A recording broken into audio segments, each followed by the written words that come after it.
Ao Senhor pertence a terra e tudo o que nela se contém, o mundo e os que nele habitam.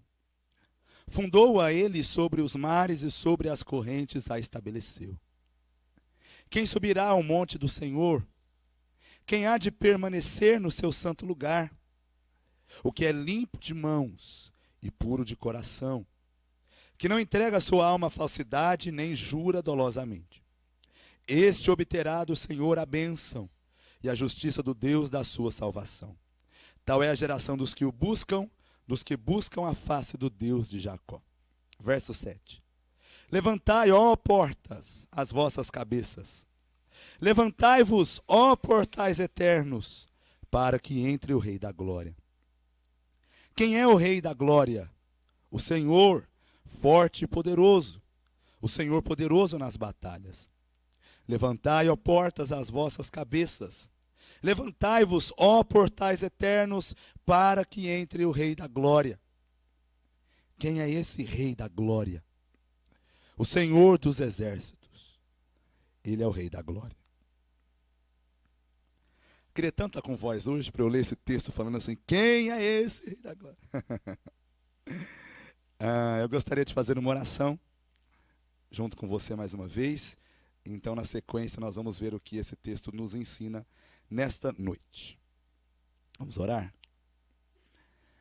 Nosso Deus querido, eu quero me colocar na Tua presença agora, Senhor, pedindo que o Senhor realmente possa continuar abençoando este culto, que já está sendo abençoado.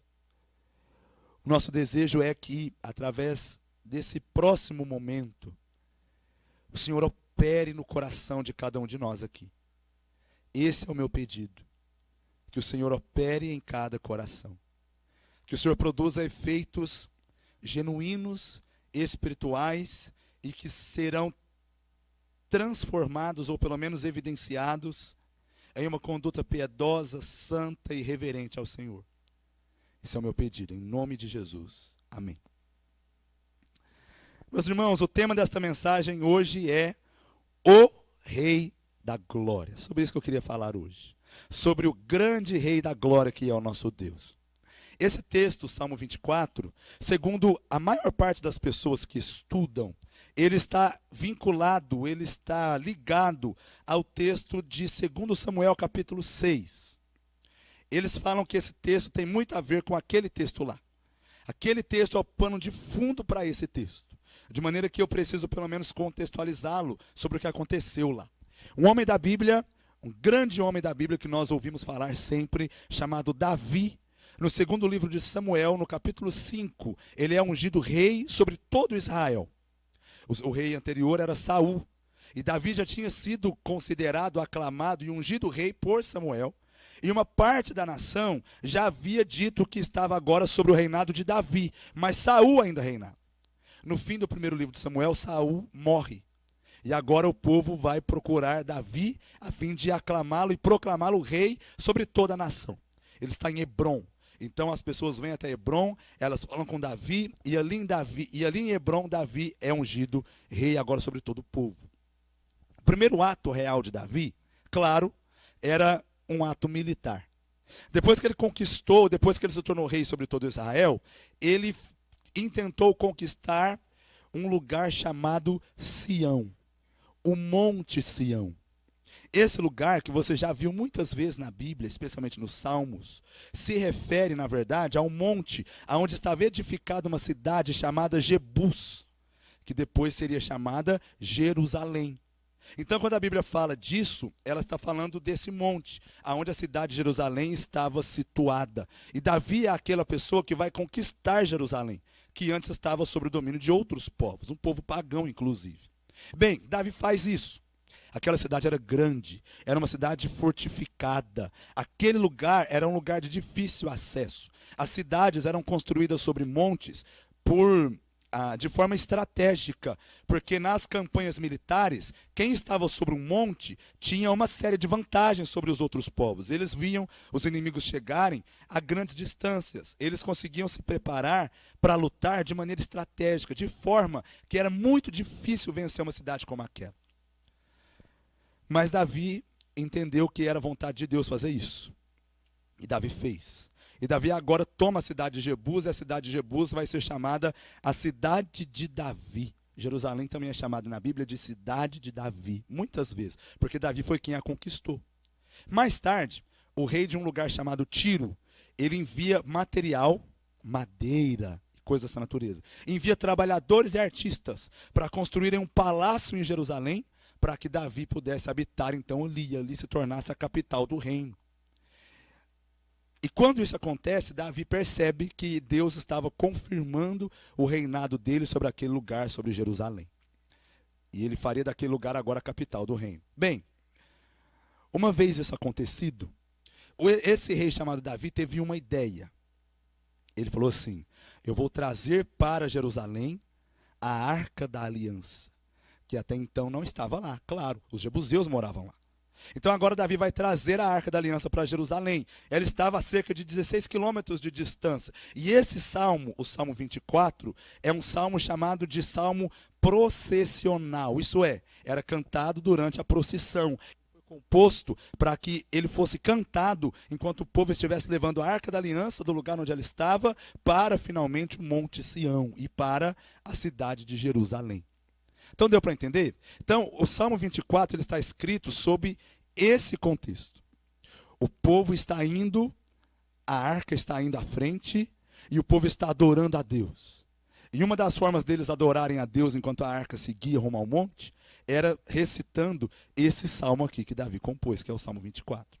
Então essa mais ou menos é a ideia do salmo. Com base nesses acontecimentos e com base no que Davi vai aprender, ele destaca 3 informações, que são as que eu quero destacar hoje para você. Primeira, o Senhor é o Rei da Glória porque Ele é o dono de tudo que existe. Versículos 1 e 2. Ele é o dono de tudo que existe. Segundo lugar, Ele é o Rei da Glória porque Ele é santíssimo. Versículos 3 a 6. E terceiro lugar, Ele é o Senhor, Rei da Glória, porque Ele é um guerreiro vitorioso nas batalhas. Esse é o Senhor. Ele é, alunos do Instituto, já anotem aí, quando tiver aula de homilética, você já tem um sermão pronto, viu? Versículos 1 e 2, ele é dono de tudo que existe. Versículos 3 a 6, ele é santíssimo. Versículos 7 a 10, ele é um guerreiro vitorioso. Esse é o nosso Deus. E eu quero pontuar algumas coisas sobre cada uma dessas verdades rapidinho. Primeiro, com base nos versículos 1 e 2.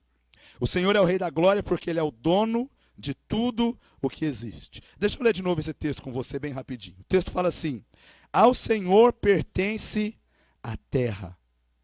A terra aqui é uma referência ao planeta Terra. E tudo o que nela se contém. Todas as coisas que estão sobre a terra. O mar, o mundo, e os que nele habitam. E o versículo 2 nos diz qual é a base dessa informação. O texto diz: ele fundou a terra sobre os mares e sobre as correntes a estabeleceu. A ideia primária aqui, irmãos, é a ideia de que o nosso Deus é o Deus criador de todas as coisas. Você já sabe disso, mas eu preciso relembrar isso para você, porque embora a gente saiba, às vezes parece que a gente não sabe. Deus é o criador de todas as coisas. Por conta do período, especialmente do período da modernidade, e por conta da ênfase na metodologia científica, e por conta das descobertas que eles fizeram, que os levaram a atribuir à humanidade, o nosso mundo, ao processo evolutivo e à adaptação das espécies, e os bilhões e bilhões de anos, isso nos legou uma vida sem sentido. Porque se Deus não tem nada a ver com a criação, e se nós estamos aqui por mero fruto do acaso mesmo, e se não há algo por trás da existência das coisas, ou alguém por trás da existência das coisas, então não há sentido para que o ser humano possa viver. O que ele faz? Ele busca viver da maneira mais agradável possível, porque ele vai morrer, depois que ele morrer, acabou. É mais ou menos essa a ideia. Mas quando você se lembra que, para a luz das Escrituras, o Senhor é o Criador de todas as coisas, isso muda a nossa maneira de enxergar a vida. Porque existe um sentido. Porque existe alguém que nos fornece esse sentido. E esse alguém é o Senhor. A ideia levantada aqui para nós, portanto, é que tudo pertence a Deus, porque Ele criou todas as coisas, e todas as coisas são mantidas e sustentadas por Ele. Então me ouça bem, o planeta Terra pertence a Deus. O fruto da terra pertence a Deus. Não só isso. Os tesouros da terra, o ouro, a prata, pertencem a Deus. Não só isso. Os animais domésticos, o seu cachorrinho, o Bob, sempre tem alguém que tem um cachorrinho que chama Bob, né? Mas os animais domésticos pertencem a Deus. Os selvagens, da mesma forma, pertencem a Deus. Eu pertenço a Deus. E você também pertence. Diz a Bíblia que todos os que habitam na terra são propriedade de Deus. As belezas, as delícias, as paisagens, as coisas que você conhece, as coisas que você não conhece, todas elas pertencem ao Senhor, porque Ele criou e porque é Ele que sustenta e é Ele que mantém em última instância. É o Senhor nosso Deus. Agora, essa doutrina tem alguns impactos para nós. A doutrina da criação tem impactos para nós. E eu quero mencionar dois somente. O primeiro está descrito numa outra doutrina, cujo nome é a doutrina que nós chamamos de doutrina da graça comum. Você já ouviu falar disso? Graça comum. Graça comum aqui significa uma graça compartilhada, que alcança a todas as pessoas, que não é restrita. Meus irmãos, ainda que haja no mundo muitas e muitas pessoas que não temem, não servem, não andam com Deus, ainda assim essas pessoas também são alvo de muitas das bênçãos dele. De muitas das bênçãos dele. Lá em Mateus capítulo 5, o Senhor Jesus fala que o próprio Deus faz nascer sobre os maus e os bons o sol, e faz a chuva cair sobre os justos e sobre os injustos também. Quando o apóstolo Paulo prega em Atos capítulo 14 para os habitantes de Derbe e de Listra, ele fala para eles que eles estavam sendo alvo das bênçãos de Deus, quando Deus mesmo estava sustentando eles através de todos os recursos que eles podiam possuir. O que eu quero dizer para você é que essa aqui é possivelmente a grande ideia de Davi da passagem. A cidade que Davi tomou, Jerusalém, antes de ser Jerusalém cidade de Davi, era a Jebus dos Jebuseus, que era um povo idólatra, era um povo pagão, era um povo perverso, era um povo ímpio. E agora Davi vai fazer dessa cidade a capital do seu reino, e a capital religiosa do templo, porque a Arca da Aliança vai para lá.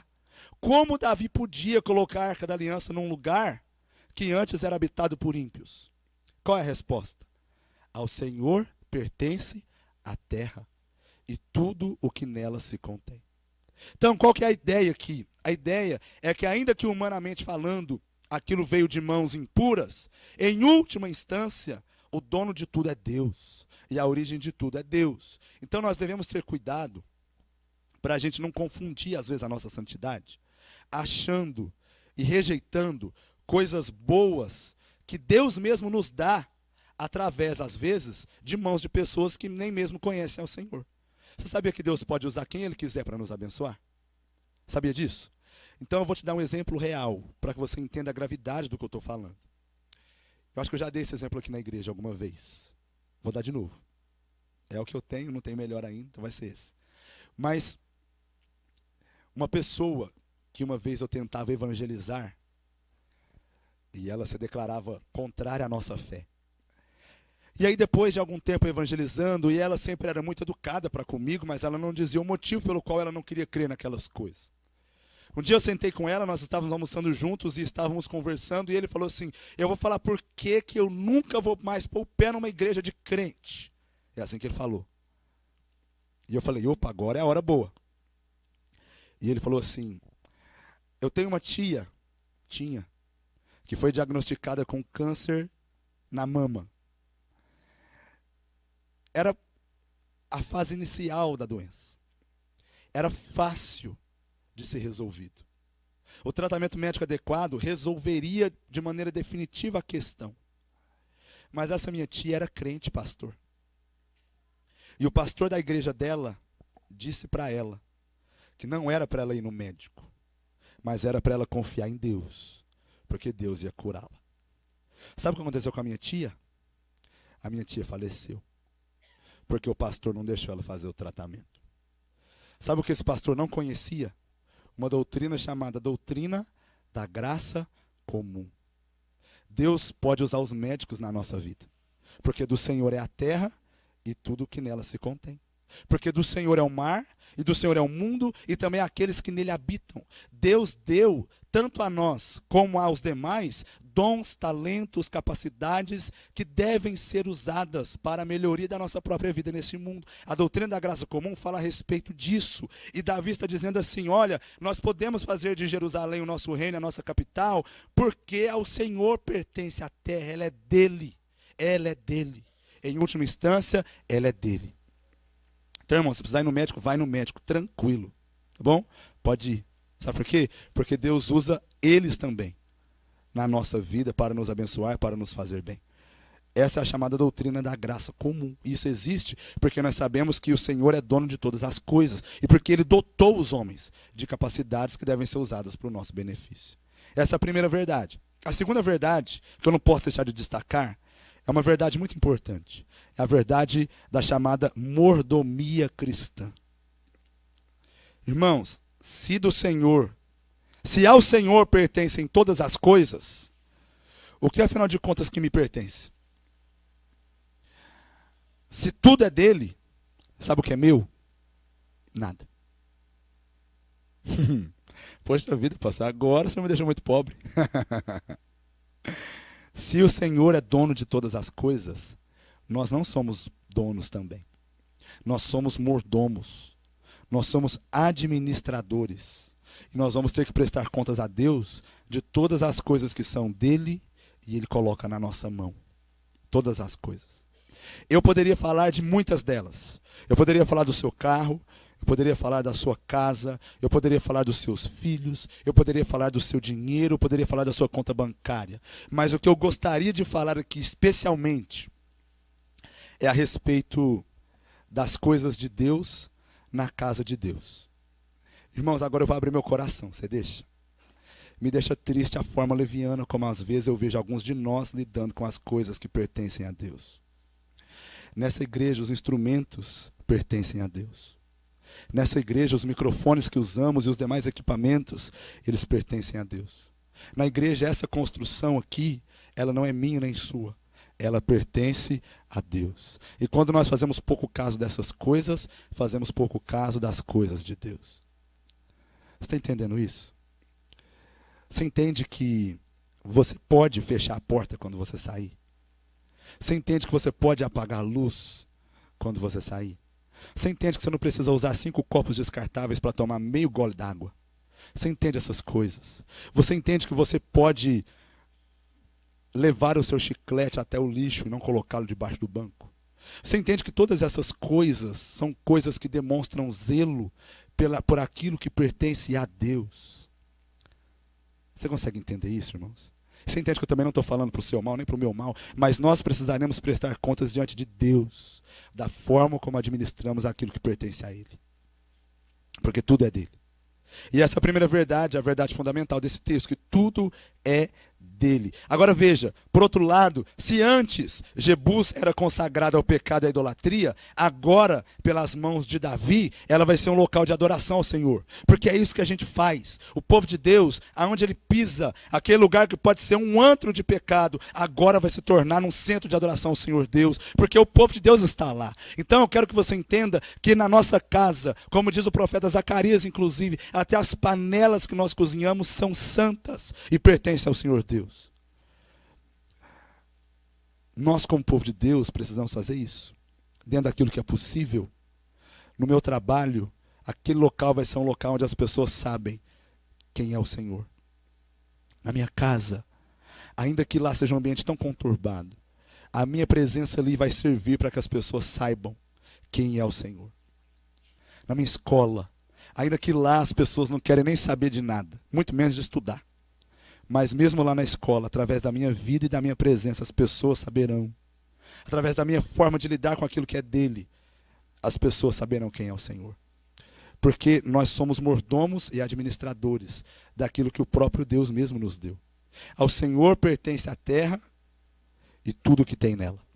O mar, o mundo, e os que nele habitam. Por quê? Porque foi ele quem a estabeleceu e foi ele quem a fundou. Esse é o nosso grande Deus, o dono de todas as coisas. Por isso a gente aproveita das coisas que ele dá. E por isso a gente administra bem as coisas que ele dá. A gente pode combinar aqui que agora, a partir de agora, as coisas que nós usaremos, que nós tocaremos, que nós manusearemos, nós faremos isso com zelo, entendendo que isso pertence ao Senhor. A gente pode combinar mesmo isso? A gente pode combinar que o berçário pertence ao Senhor? Que a sala de EBD pertence ao Senhor? A gente pode combinar, irmãos, que a van da igreja pertence ao Senhor? A gente pode combinar que o seu irmão ao seu lado pertence ao Senhor? Sua esposa, seu filho pertencem ao Senhor? E você precisa cuidar bem disso, porque é isso que o Senhor espera que nós façamos enquanto seus administradores. Amém, irmãos?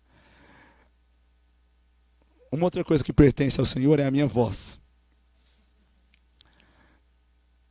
E para cuidar dela, irmãos, eu vou parar por aqui hoje. E eu gostaria de pregar até o final, mas eu não vou conseguir. Eu estou vendo que eu não vou conseguir. Então eu peço que você me entenda, mas eu pretendo continuar e talvez concluir numa próxima oportunidade. Eu gostaria, portanto, de nós orarmos. E ainda que nós não terminamos todo esse texto, a gente fica com essa primeira parte que é tão crucial. Ao Senhor pertencem todas as coisas. Nós cuidamos delas e nós usufruímos delas. Foi isso que Davi aprendeu e é isso que ele está falando aqui. E é isso que nós precisamos aprender e precisamos viver também. A gente pode terminar esse tempo de mensagem? Certeza, você não está bravo comigo? Deixa eu ver. Muito bem. Então nós vamos concluir o nosso tempo. Concluindo o nosso tempo, concluímos também o nosso culto. Porque a mensagem era a última coisa desse culto. Então após essa oração, um tempinho de oração silenciosa, você vai falar com Deus. E na sequência nós vamos terminar. Deus te abençoe ricamente. Nós vamos orar mais uma vez.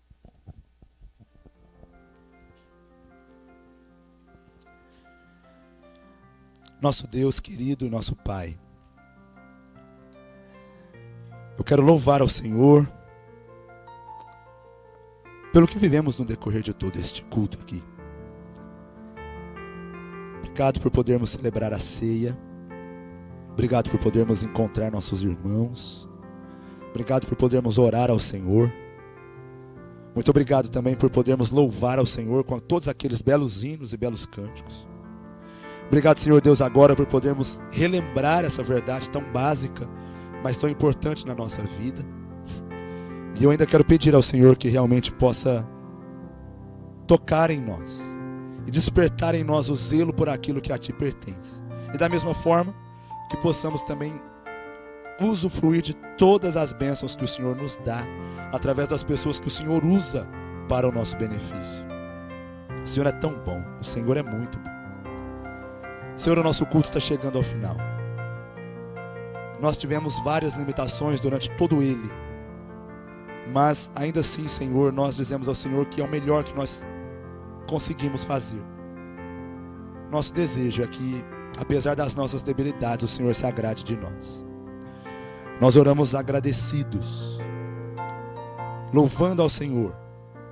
E eu quero rogar as bênçãos do Senhor sobre cada um que está aqui hoje. Aqueles que sairão daqui e enfrentarão hoje mesmo ou no decorrer dessa semana vários tipos de desafios que a gente nem sequer imagina. Ó Deus, que o Senhor possa mesmo visitar esses corações, fortalecê-los, ó Deus, com poder, enchê-los de vigor, de ânimo, de forças, para que eles sejam revestidos do Senhor e dessa forma possam impactar o mundo onde vivem, possam fazer a diferença, possam desfrutar da Tua presença, possam encontrar alegria e satisfação em Ti. Esta é a minha oração. Nós a fazemos gratos por tudo. Em nome de Jesus. Amém. Que Deus te abençoe. Vá em paz. Até as nossas próximas programações, se Ele permitir.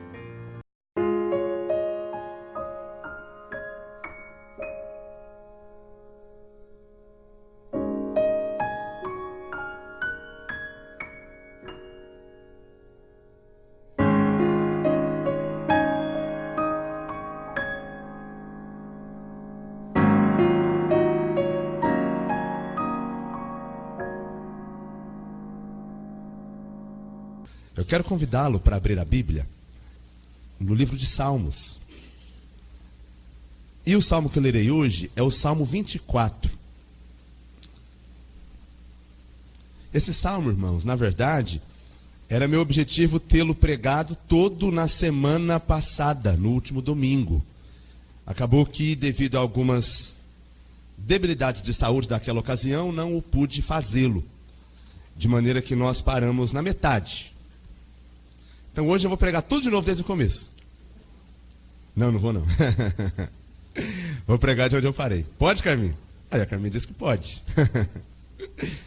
Eu apenas vou contextualizá-los e vou continuar de onde parei. Com certeza os irmãos vão conseguir entender bem a mensagem. Salmo 24. Faço a leitura, peço que me acompanhe, por favor. Diz assim o texto.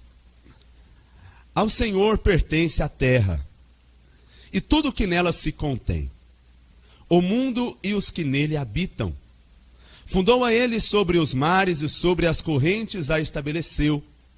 Quem subirá ao monte do Senhor? Quem há de permanecer no seu santo lugar? O que é limpo de mãos e puro de coração, que não entrega sua alma à falsidade e nem jura dolosamente. Esse obterá do Senhor a bênção e a justiça do Deus da sua salvação. Tal é a geração dos que o buscam, dos que buscam a face do Deus de Jacó. Levantai, ó portas, as vossas cabeças. Levantai-vos, ó portais eternos, para que entre o Rei da Glória. Quem é o Rei da Glória? O Senhor, forte e poderoso. O Senhor poderoso nas batalhas. Levantai, ó portas, as vossas cabeças. Levantai-vos, ó portais eternos, para que entre o Rei da Glória. Quem é esse Rei da Glória? O Senhor dos exércitos. Ele é o Rei da Glória. Vamos orar mais uma vez juntos? Nosso Deus querido e nosso Pai,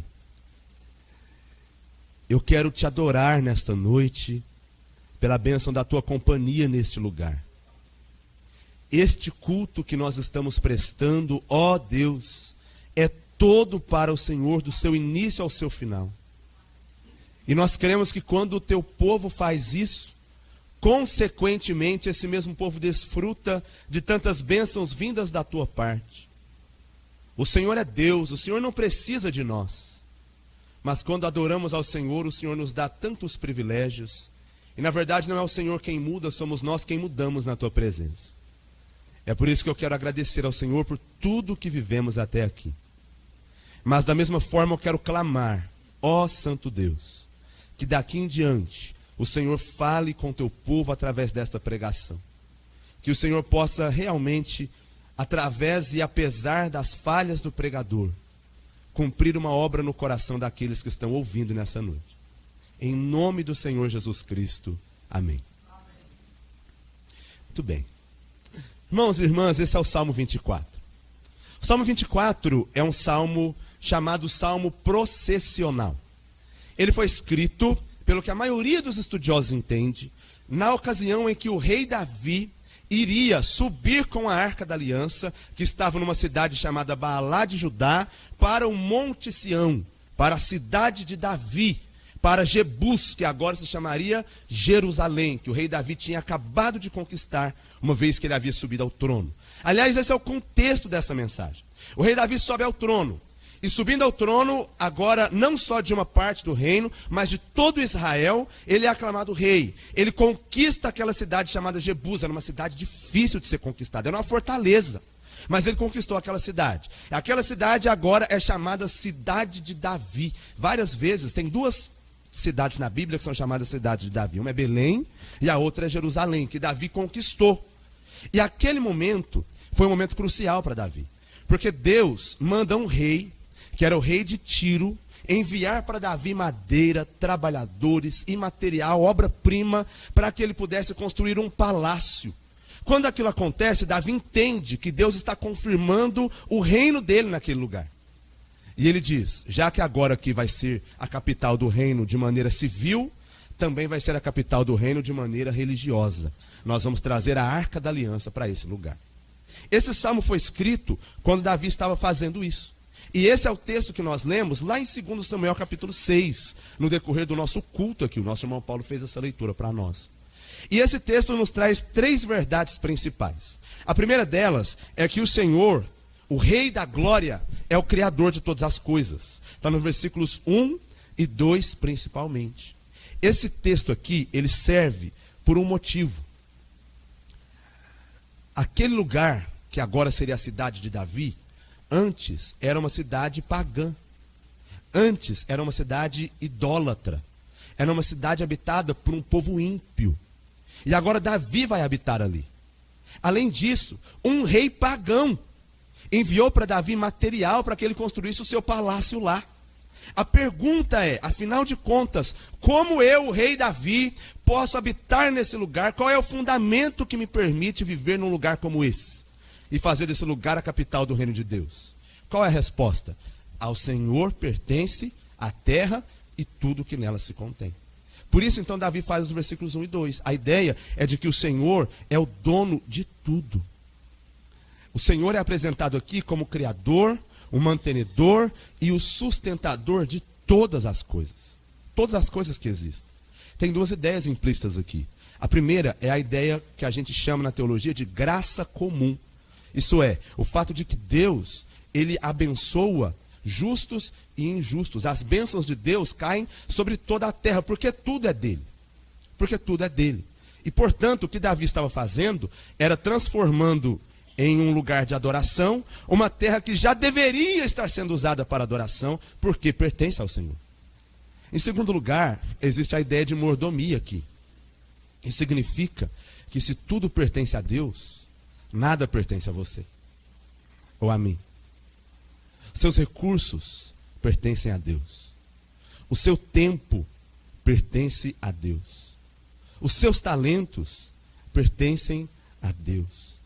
As coisas que nós possuímos, as riquezas desta terra, as paisagens que nós admiramos, as coisas que nós temos na nossa casa, as panelas nas quais nós cozinhamos, todas elas pertencem ao Senhor nosso Deus.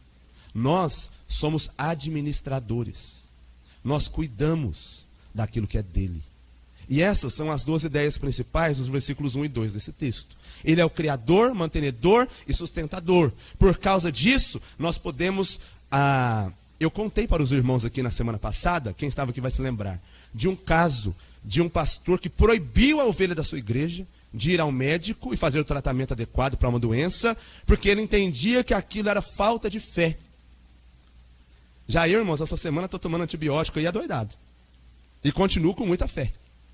Por quê? Porque Deus abençoa mesmo essas coisas e age através dessas coisas, porque tudo é dele. E essa é a ideia central desse texto aqui. Mas aqui, a partir dos versículos 3 em diante, está o que eu gostaria de destacar nessa noite com você rapidamente. Em primeiro lugar, ou em segundo lugar seria, os versículos 3 a 6 nos dizem que o Senhor, o Rei da Glória, ele é santo. Ouça bem, o Senhor é santo. Aqui é necessário trazer à memória o que aconteceu lá em 2 Samuel 6. Aconteceu lá que o rei Davi estava animado. Eu vou levar a arca da aliança para o monte Sião. Esse monte que aparece aqui, quem subirá ao monte do Senhor é o monte Sião, era onde Jerusalém ficava. E ele está dizendo assim, eu vou levar a arca da aliança para o monte. Vou subir com a arca da aliança. Eles estavam animados. Eu quero que você pense agora usando a sua imaginação. Pense a grande festa. Parece que o rei Davi era bom de festa. Ele sabia fazer festa como poucos. E ele organizou uma grande festa. Os melhores músicos. O Marquinho estava lá regendo coral. E os irmãos estavam lá cantando. E o irmão Carlinhos estava puxando o grupo de louvor. E as pessoas estavam animadas, louvando a Deus. Porque a Arca da Aliança estava subindo para o seu lugar. E naquele momento, naquela altura, naquela festividade toda, algo acontece de repente. A Arca da Aliança estava num carro. Carro de boi. Era um carro muito bonito.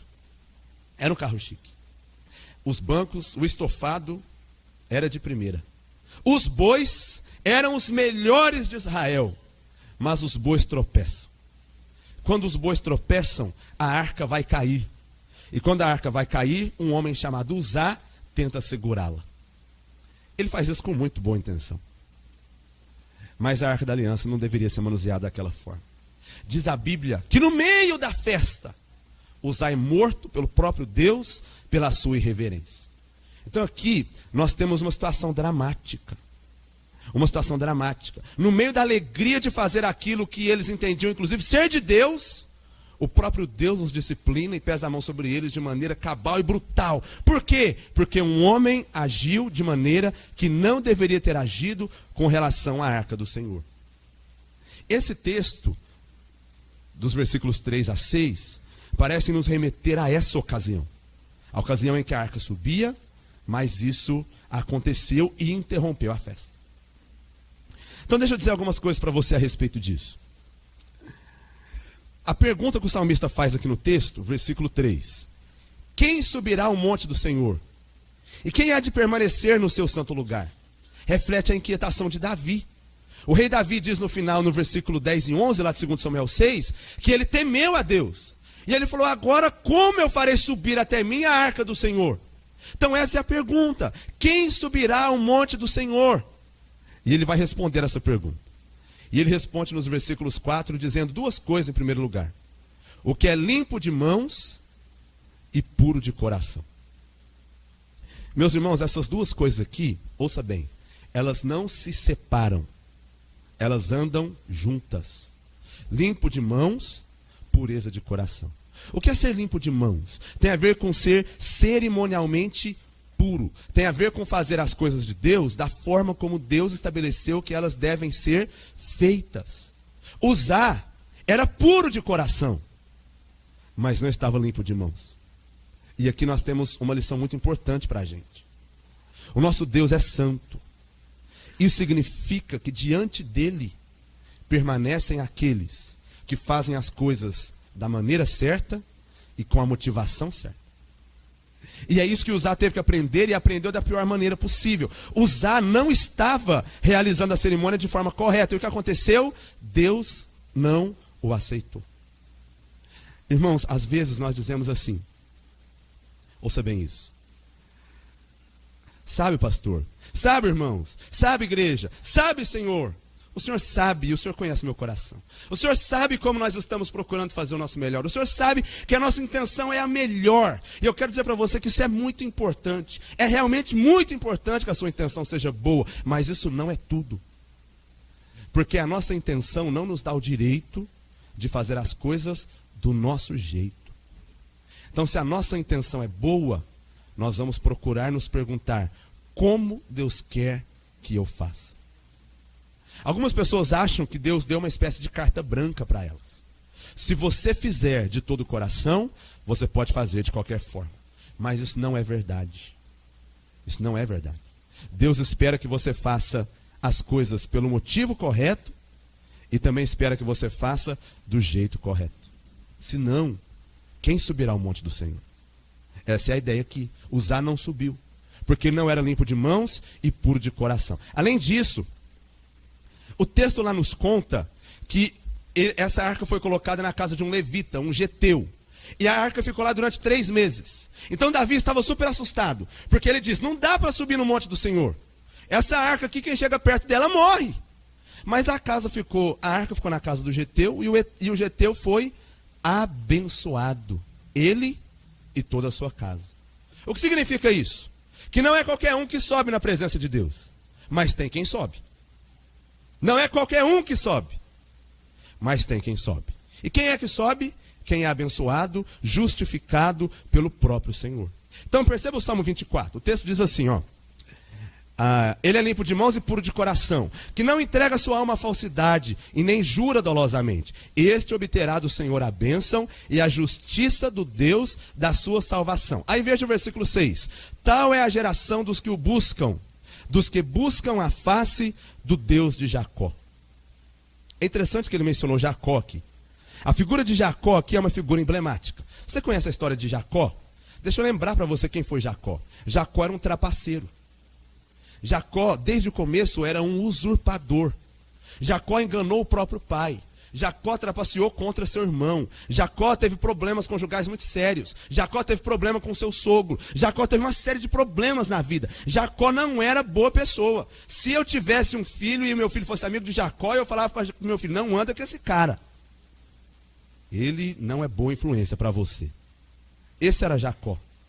Mas diz a Bíblia que esse Jacó foi alvo das bênçãos do mesmo Deus do seu pai Isaque e do seu avô Abraão. Como? Por que isso foi possível? Porque, na verdade, preencher esses requisitos aqui dos versículos 3 a 6, nenhum de nós preenche totalmente. Nenhum de nós. Mas Jacó foi justificado por Deus. Ele recebeu a justiça do Deus da sua salvação. Em outras palavras, quem sobe na presença de Deus não sobe por justiça ou méritos próprios. Sobe coberto pela justiça que o próprio Deus outorga. Por isso, irmãos, e deixa eu dizer uma coisa para você que é nosso irmão em Cristo e para você que talvez ainda não creu em Jesus como Salvador. Aqui está o fundamento do cristianismo. A verdade de que diante de Deus se aproxima aqueles que Ele santificou, que Ele purificou, que Ele justificou e que Ele irá glorificar. Não somos nós pelas nossas forças. Essa é a diferença do cristianismo para todas as demais religiões. Todas as demais religiões pregam a mesma coisa com capas diferentes. E o que eles pregam? Você tem que fazer isso, isso e isso para chegar a Deus. O que a Bíblia prega? Deus fez isso, isso e isso. E agora, através disso, você pode chegar a Ele. Nós caminhamos com a nossa fé toda ancorada na pessoa do Senhor Jesus Cristo. Porque foi Ele que garantiu a nossa salvação. Porque foi Ele que fez a obra. E é por causa dele que nós nos achegamos na presença de Deus. Essas pessoas, por outro lado, elas vão ter o seu comportamento transformado. E aí sim, elas serão essas pessoas que não entregarão a sua alma à falsidade. Isso é uma referência à idolatria aqui. Além disso, é aquela pessoa que não jura dolosamente, diz o final do versículo 4, tem a ver com retidão e com integridade, porque as pessoas que foram alcançadas pela bênção de Deus são essas pessoas. Elas temem a um só Deus, elas andam de forma reta, elas andam de forma íntegra, elas têm o coração transformado e elas andam conforme o caminho que Deus propôs para cada uma delas. Então essa é a verdade aqui. O Senhor é santo, e por ser santo, nós precisamos ser santos na sua presença, se quisermos andar diante dele. Meus irmãos, assim como fiz na semana passada, faço nessa. Eu quero te desafiar a andar em santidade de vida mesmo. A pagar o preço de dizer assim, eu vou ser santo no meio desse mundo perdido. Você está me ouvindo? Eu quero te desafiar a você entender que andar segundo os padrões desse mundo não nos levará a nada.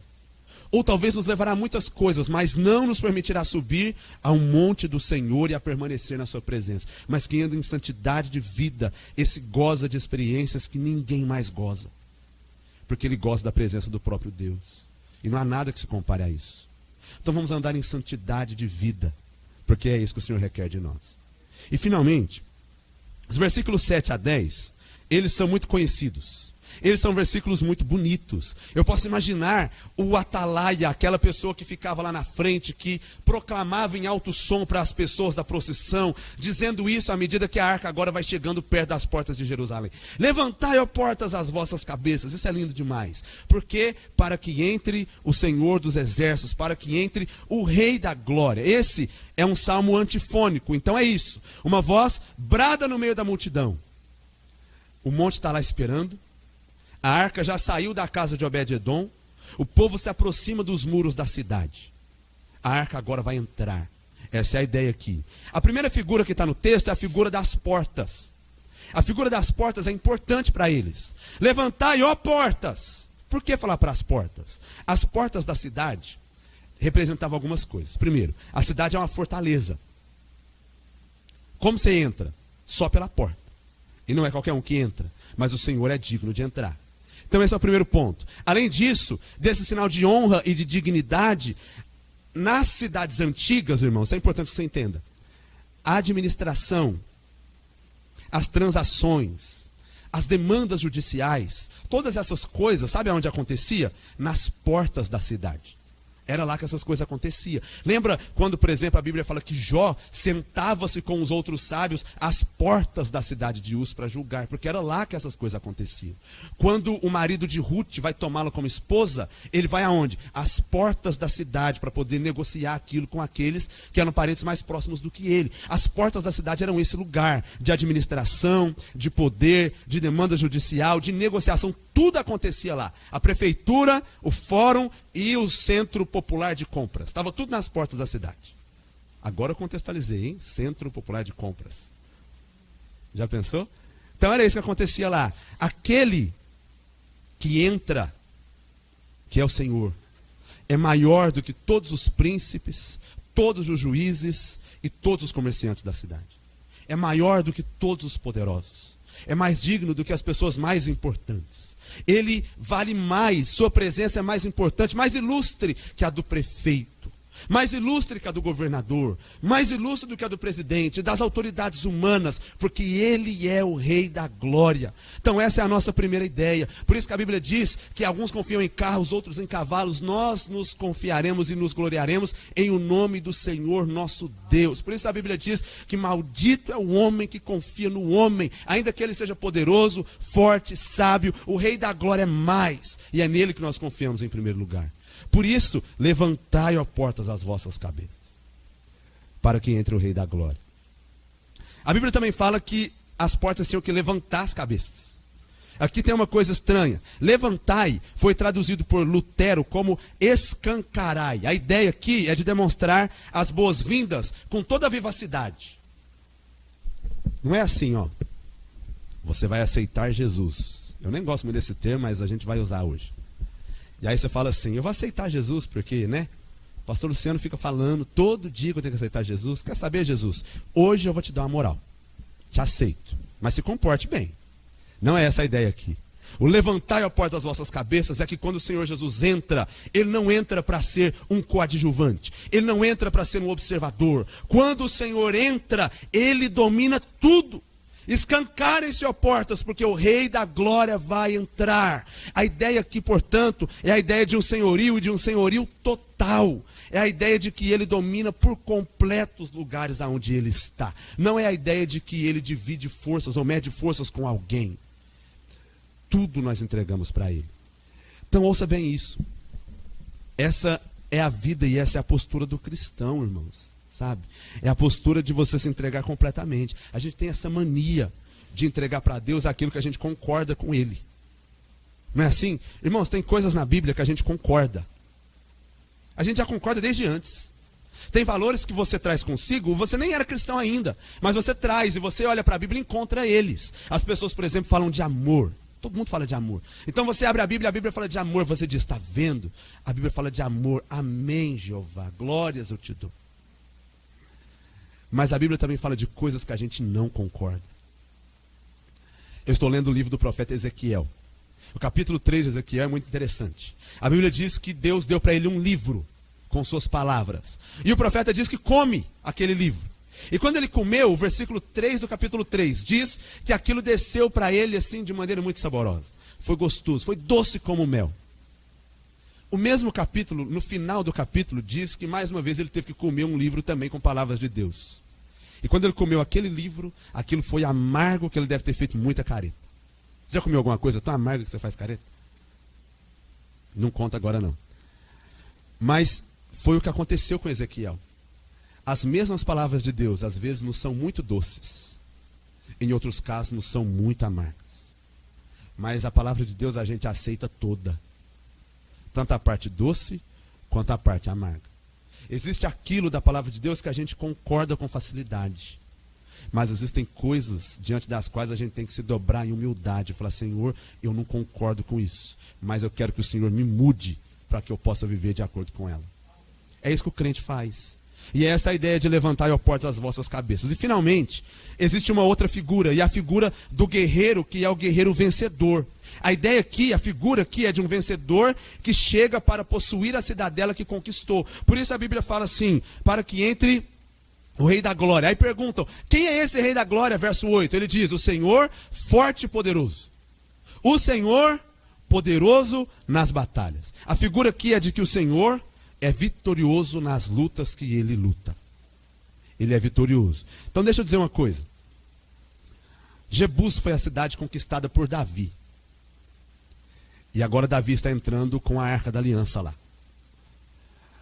Aquela fortaleza que era a fortaleza dos jebusitas, agora é o monte e a cidade do Senhor. E aí Davi está entrando. A pergunta é, quem foi que conquistou Jebus? Foi Davi, o seu exército?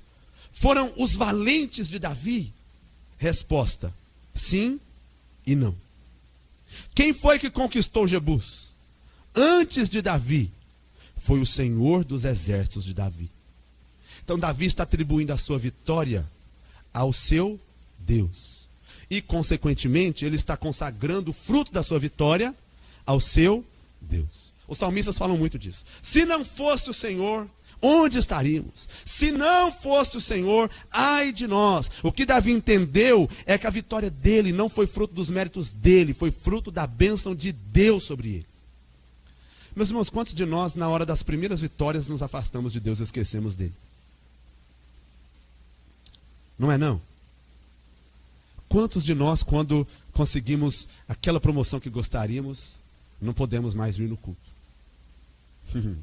Não é? Quantos de nós, quando inclusive conquistamos coisas pelas quais oramos tanto, somos os primeiros a nos esquecer de Deus quando elas finalmente chegam? Para Davi não era assim que funcionava. Para Davi, quando ele conquistou a vitória, o que ele fez foi atribuí-la ao Senhor, que foi quem o capacitou para conquistar. Sabe, irmãos, nós não somos nada sem Deus. Nada. Mas nós achamos que somos. Sabe por que nós temos capacidades? Nós temos. Vocês são muito talentosos em várias coisas. Mas essas capacidades, em última instância, vêm de Deus. É por isso que quando nós conquistamos algo através delas, louvado seja Deus. Toda glória de Deus. E ele está dizendo aqui isso, então, o Senhor dos exércitos, ele é o rei da glória. Quem é o conquistador de Jebus? Não é Davi. É o Senhor forte e poderoso nas batalhas. É o Senhor dos exércitos de Davi. Davi sabe que não poderia vencer se não fosse o Senhor. Assim como nós, não poderemos se não for por ele também. Então vamos concluir. Esse salmo era usado como um salmo messiânico. Ele é chamado salmo messiânico. E eu preciso concluir dessa forma, levando a sua atenção para esse fato aqui. O Salmo 24 se encaixa nessa categoria. A igreja primitiva o adaptou para se referir a Jesus adentrando as portas eternas quando ele ressuscitou dentre os mortos. Então a igreja usa esse texto desde o tempo do seu começo para falar isso. Eles recitavam esse salmo no chamado dia da ascensão, 40 dias após a ressurreição. E a figura de Jesus é central nesse salmo. E eu preciso levar os nossos olhos para Jesus antes de concluir. Os versículos 1 e 2 apresenta Deus como Criador. E a Bíblia diz em João capítulo 1, versículos de 1 a 3, que ele estava no princípio com Deus. Que ele era o verbo e o verbo era Deus. E todas as coisas foram feitas por intermédio dele. E sem ele, nada do que foi feito se fez. A pessoa de Jesus é apresentada na Escritura como Criador. Além disso, os versículos 3 a 6 que falam sobre a santidade de Deus, nos mostram outra verdade. Jesus é o único que preenche todas essas características aqui de forma plena. Ele é aquele, portanto, que é capaz de subir e permanecer no monte do Senhor, no santo lugar, porque ele preenche os requisitos, porque ele uniu a divindade da criação com a humanidade da geração de Jacó. Ele é geração de Jacó. E além disso, ele, diz a Bíblia, é o grande sumo sacerdote que penetrou os céus. Entrou na fortaleza onde ninguém entra. Mas ele entrou, porque ele pôde fazer isso, uma vez que ressuscitou dentre os mortos. Então, esse salmo nos lembra de quem é Jesus, suas qualificações e a sua glória. E esse é o Jesus em quem nós cremos. Esta igreja declara que o Senhor Jesus Cristo, o nome do Senhor Jesus Cristo, é o nome vitorioso nas batalhas. É o nome santo, é o nome do Criador, é o nome daquele em quem nós confiamos com todo o nosso coração. E além disso, esse era um salmo litúrgico. Antes de ser um salmo adaptado pela igreja, ele era um salmo litúrgico usado no templo em Jerusalém, e ele era lido semanalmente lá. Agora pense uma coisa comigo. Quando o Senhor Jesus entrou em Jerusalém no domingo de Ramos, Nem todos na cidade o receberam e louvaram. Esse salmo havia sido cantado no templo naquela manhã, mas não foi aplicado ao Senhor Jesus de Nazaré. Na verdade, em vez de recebê-lo e honrá-lo, os líderes o rejeitaram e o enviaram ao Gólgota para ser crucificado pouca coisa depois. Porém, em sua morte e ressurreição, o Senhor Jesus venceu a batalha contra Satanás. Venceu a batalha contra o pecado. E quando subiu de volta aos céus, foi recebido como vencedor, como Senhor dos exércitos, como o Rei da Glória. E o desafio final, portanto, é que quando o Rei da Glória se aproxima, é isso que o povo de Deus faz. Hoje, eu quero convidar você a abrir seu coração para Ele. Assim como o texto diz, levantai, ó portas, as vossas cabeças, e eram as portas de Jebus. Eu digo hoje, levantai, ó corações, ó portas dos corações, as vossas cabeças, para que entre o Rei da Glória. Porque Ele entra. E quando Ele entra para conquistar. Quando Ele entra para santificar. Quando Ele entra para reinar. Ele não divide a glória dele com ninguém. Agora, se Ele não entrar sendo honrado, ainda assim Ele continua sendo conquistador. A diferença é que ou Ele derrama suas bênçãos, como derramou sobre o Geteu, ou Ele derrama a sua ira, como Ele derramou sobre Uzá, naquela ocasião em particular. Então hoje, olhemos para o Senhor Jesus, como aquele que é o Rei da Glória, como aquele que é digno de ter as portas abertas diante de si, para que nós possamos o recebê-lo com honras, com glória e com adoração. Ele é o Criador, Ele é santo e Ele é poderoso. Ele é o Rei da Glória. Vou orar e concluir.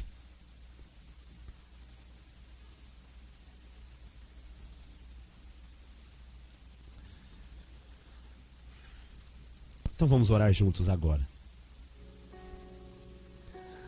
Nosso Deus querido e nosso Pai, esta igreja, em nome do Senhor Jesus, te dá glórias nesta noite. Porque Tu és o Rei da Glória, o Senhor dos exércitos, aquele que é vitorioso nas batalhas. E a minha oração nessa noite é pedindo ao Senhor que nos ajude a viver aquilo que esse salmo diz. Em primeiro lugar, aproveitar com sabedoria de todas as coisas que o Senhor nos dá, porque o Senhor é o Criador. Em segundo lugar, nos ajudando a administrar bem tudo aquilo que pertence ao Senhor, porque tudo pertence ao Senhor. Em terceiro lugar, clamando que o Senhor possa nos santificar, para que nós sejamos aptos a entrar na Tua presença, obtendo a justiça do Senhor, Deus da nossa salvação. Faz do Teu povo um povo santo e puro, que tem o coração limpo e que também anda de maneira correta, de acordo com os Teus preceitos que estão revelados na Tua palavra. E finalmente, eu quero Te agradecer por ser esse Deus vitorioso. E assim como Davi, tributamos todas as nossas vitórias ao Senhor, sabendo que elas vêm do Senhor.